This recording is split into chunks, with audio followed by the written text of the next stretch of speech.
I'm not pro-murdering babies. I'm pro-Becky, who found out at her 20-week anatomy scan that the infant she'd been so excited to bring into this world had developed without life-sustaining organs.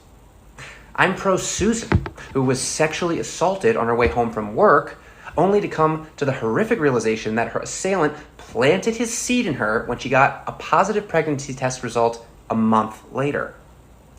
I'm pro-Teresa, who hemorrhaged due to a placental abruption, causing her parents, spouse, and children to have to make the impossible decision whether to save her or her unborn child. I'm pro-little Kathy, who had her innocence ripped away from her by someone she should have been able to trust, and her 11-year-old body isn't mature enough to bear the consequences of that betrayal. I'm pro-Melissa, who's been working 2 jobs just to make ends meet, and now has to choose between bringing another child into poverty or feeding the children she already has because her spouse walked out on her. I'm pro-Brittany, who realized that she is in no way financially, emotionally, or physically ready to raise a child.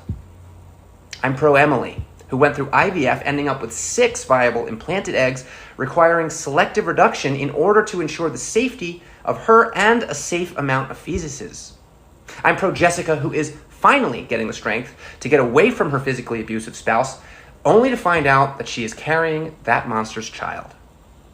I'm pro-Vanessa, who went into her confirmation appointment after years of trying to conceive, only to hear silence where there should have been a heartbeat. I'm pro-Lindsay, who lost her virginity sophomore year with a broken condom, and now has to choose whether to be a teenage mom or just a teenager. I'm pro-Courtney, who just found out she's already 13 weeks along, but the egg never made it out of her fallopian tube, so either she terminates the pregnancy or risks dying from internal bleeding. Now, you can argue and say that I'm pro-choice all you want, but the truth is, I'm pro-life. Their lives. Women's lives.